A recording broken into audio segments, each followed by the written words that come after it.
آج کا پہلا سوال ہے، بلال امجد ہیں لاہور سے۔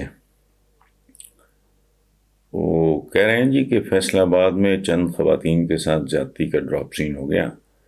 سی سی ٹی وی فوٹیج میں دیکھا جا سکتا ہے کہ چوری کے بعد خواتین نے یہ دیکھا کہ وہ پکڑی گئی ہیں تو انہوں نے اپنے کپڑے خود پھاڑے اور دکاندار پر زیادتی کا الزام لگا دیا۔ سر، ریپ کا الزام کسی لحاظ سے چھوٹا الزام نہیں، یا ہراسمنٹ کا سہارا لے کے کسی بھی عام شہری کی معاشرے میں عزت اچھال دی جاتی ہے۔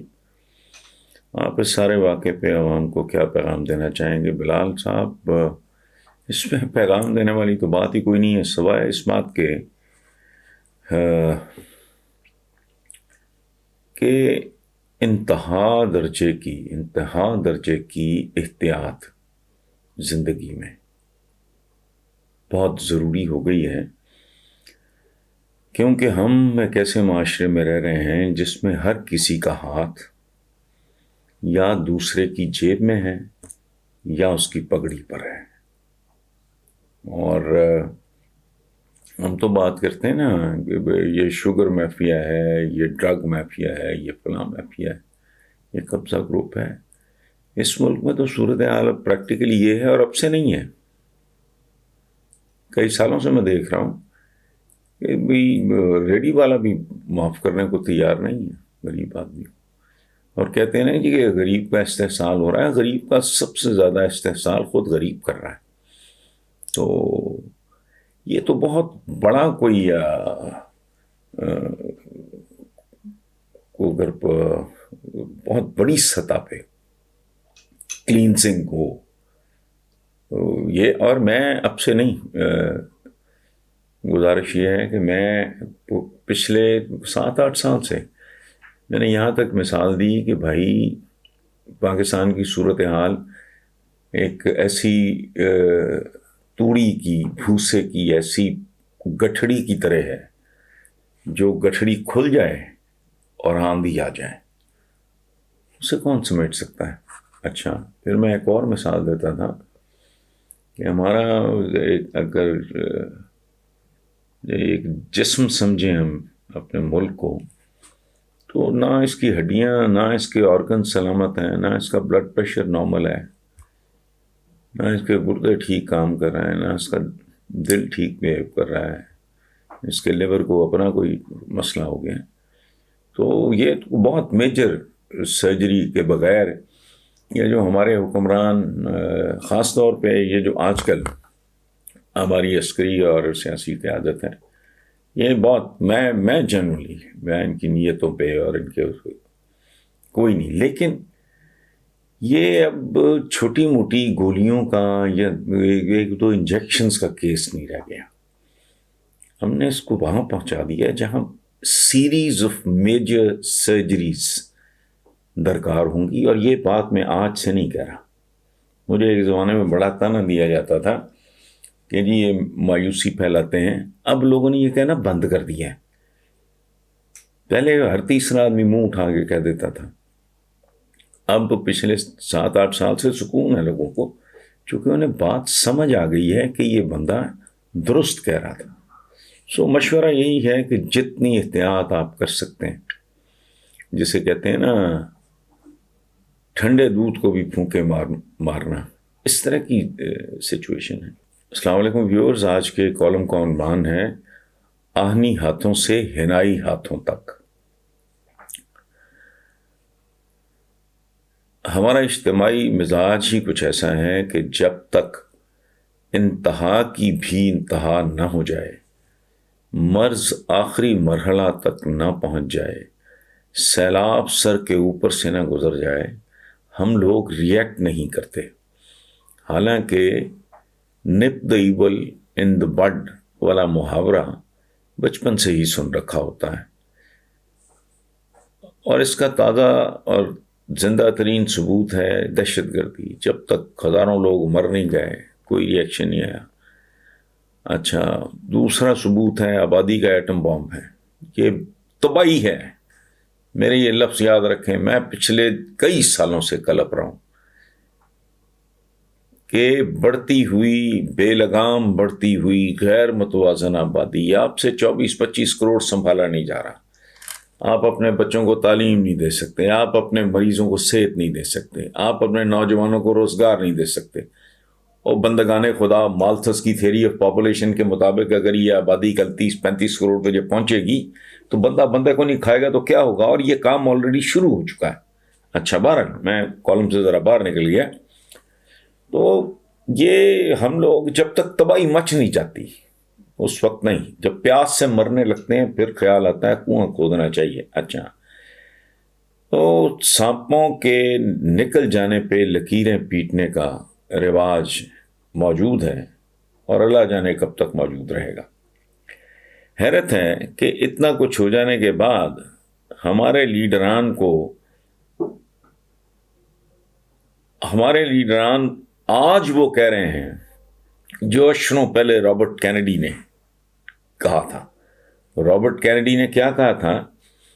A sniper is only a coward, not a hero, and an uncontrolled and uncontrollable mob is only the voice of madness, not the voice of the people.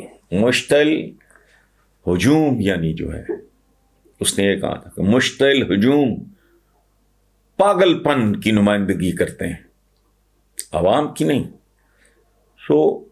بہرحال ہمارے حکمرانوں کو آج تک یہ سادہ سی بات بھی سمجھ نہیں آئی کہ مشتعل ہجوم عوام کی نہیں، پاگل پن کی آواز اور نمائندگی کرتے ہیں۔ اس لیے ہمارے حکمران پاگل ہجوموں کے ہاتھوں بلیک میل ہوتے ہوتے یہاں تک آ پہنچے کہ جن چند پاگلوں، جنونیوں اور بلیک میلروں کا ہجوم جب دل چاہتا ہے وہ سر عام آئین اور قانون کی دھجیاں بکھیر کر اس پہ فخر بھی کرتے ہیں، اور نوبت یہاں تک پہنچ جاتی ہے کہ ریاست کی سیاسی اور عسکری قیادتوں کو اکٹھا ہو کے بیک زبان یہ اعلان کرنا پڑتا ہے کہ ہجوم کو قانون ہاتھ میں نہیں لینے دیں گے۔ سیالکوٹ جیسے واقعات ناقابل برداشت ہیں، بڑی دیر کی مہرباں آتے آتے، لیکن چلو دیر آئے درست آئے۔ اور پھر ریاست کی سیاسی اور عسکری قیادتوں کے نقش قدم پہ چلتے ہوئے سانحہ سیالکوٹ پر ماشاءاللہ چشم بدور ہمارے تمام مسالک کے علماء بھی مذمت میں یک زبان ہو کے ہمیں بتا رہے ہیں کہ یہ واقعہ قرآن و سنت، آئین و قانون، جمہوریت اور پیغام پاکستان کی صریح خلاف ورزی اور ذمہ داران سخت ترین سزا کا مستحق ہے۔ کاش یہ اتنی ہی وضاحت اور طاقت سے بہت پہلے کیا ہوتا تو شاید یہ نوبتیں نہ آتیں۔ بہرحال قوم کو مبارک ہو، اور خدا کرے یہ ناقابل فراموش سانحہ ہماری تاریخ میں ٹرننگ پوائنٹ ثابت ہو، لیکن یہ صرف اور صرف اس صورت میں ممکن ہوگا کہ ہم اسے ہمیشہ یاد رکھیں اور اس کے ایک ایک لفظ کو جزو ایمان سمجھ کے اس کے ایک ایک لفظ پہ تن من دھن سے عمل بھی کریں، اور ہر قسم کی بلیک میلنگ کو جڑوں سے اکھاڑ پھینکا جائے کہ یہ لرزاں و ترساں کمزور ریاست مزید کسی زخم کی متحمل نہیں ہو سکتی۔ پاکستان کے ذوف کا یہ عالم ہے کہ اس میں اب پلک جھپکنے کے لیے بھی انرجی باقی دکھائی نہیں دیتی۔ صرف آج مورخہ 8 دسمبر 2021 بروز بدھ کے روزنامہ جنگ کی صرف چند خبروں کی سرخیاں پڑھنے سے ہی بخوبی اندازہ ہو سکتا ہے کہ علامہ اقبال اور وبائے قوم کے خوابوں کی تعبیر کی حقیقی تصویر کیسی ہے اور کیا ہے۔ ٹرانسپیرنسی پاکستان کہتی ہے پولیس اور عدلیہ ملک کے کرپٹ ترین ادارے، کمزور احتساب، طاقتور طبقے کی ہوس اور کم تنخواہیں کرپشن کی سب سے بڑی وجوہات۔ اچھا، فیصلہ آباد اخلاقیات کی دھجیاں اڑ گئیں۔ سندر فرسٹ ایئر کی طالبہ کا اغوا، زیادتی، ملزم 2 ماہ بعد گرفتار، بھائی کو قتل کی دھمکی دے کر گھر کے باہر سے اغوا کیا گیا، کاغذات سائن کرائے، چند روز بعد 50,000 روپے بھی کا مطالبہ بھی کر دیا۔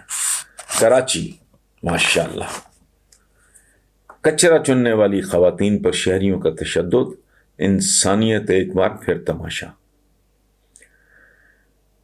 اور کمال ہے، آخری خبر پہ ذرا غور کریں وزیر اعلیٰ بزدار کا چھاپا، دفتر تاخیر سے آنے پہ سیکرٹری سیاحت اور عملہ معطل، 10:30 بجے تک پورا دفتر خالی تھا۔ لعنت ان لوگوں پہ اور ایسے نظام پہ اور ایسی گورننس پہ۔ کیا عرض کیا میں نے؟ یہ اخباری رپورٹ ہے، سارے اخباروں میں، میرے پاس سارے اخبارات ہیں۔ 10:30 بجے تک پورا دفتر خالی تھا، یعنی جب چیف منسٹر بیچارہ وہاں گیا ہے 10:30 تک نہ بندہ نہ بندے کی ساتھ، دور پھٹے منہ، اس نے کیا چلنا ہے؟ اس طرح پرچون کی دکان نہیں چلتی۔ اچھا، مقدس غیر مقدس، معزز غیر معزز، ہر قسم کے بلیک میلرز نے اس ملک کو ماسی کا بیڑا بنایا ہوا ہے، اوپر سے نیچے تک جو جس کے جی میں آتا ہے کر گزرتا ہے، اور وجہ وہی جو ٹرانسپیرنسی پاکستان نے بتائی۔ وزیر اعظم کے اس بیان پہ ٹھنڈے دل سے غور کریں کہ الزام لگانے والا خود ہی جج بن جاتا ہے۔ دین کے نام پہ ظلم کرنے والوں کو نہیں چھوڑوں گا، اس الزام پر لوگوں کو بغیر مقدمہ چلائے جیل میں ڈال دیا جاتا ہے، انہیں کوئی وکیل نہیں ملتا، جج بھی کیس سننے سے گریز کرتے ہیں۔ فیصلہ کر لیا کہ اب آگے ایسے نہیں ہونے دینا، لیکن قارئین اس کے لیے آہنی ہاتھوں کی ضرورت ہوگی، ہنائی ہاتھوں کی نہیں، اور آہنی ہاتھ بھی محاورے والے نہیں، واقعی آہنی ہونا ضروری ہوگا۔ وکلا تحریک کے دوران جب برادر محترم بیرسٹر اعتزاز احسن نے اپنی نظم سنائی جس میں یہ مصرع بھی تھا، ریاست ہوگی ماں کے جیسی، تو میں نے اس وقت ایک کالم لکھا اور کہا ریاست ماں جیسی تو ہوگی لیکن سوتیلی ماں جیسی، کیونکہ میں جانتا تھا کہ ریاست کو صحیح معنوں میں ماں بنانے کے لیے پیچھے ایک سخت گیر، باصول، پر اعتماد، دیانتدار باپ بھی بہت ضروری ہے، جس کے ہاتھ آہنی ہوں، مہندی والے نہیں۔